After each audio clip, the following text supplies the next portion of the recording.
शादी भाई मुंडा जा रहा है सोने का बड़े रोकते नाल गड्डी चला के एक जरा भाई मुंडा जा रहा है गड्डी चला के एक भाई मुंडा जा रहा है गड्डी चला के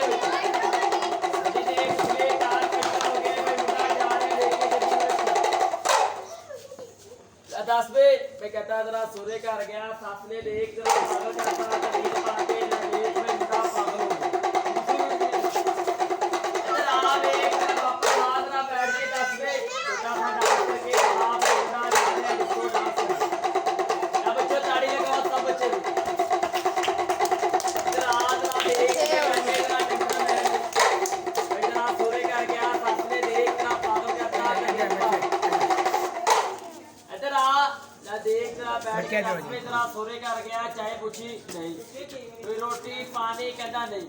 ना देख भाई कहता जरा सिर से जूते मारे भाई जेबा ने कहता पैसे कर ले वेख भाई मुंडा आटा गोले यार के दस जरा मां बाप के घर होना तो भाई कितना खुश भाई कितना राजी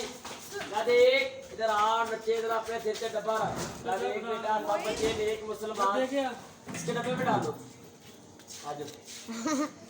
चलो बच्चे बेटा आप सब बच्चे आप लोग भी ला के दो।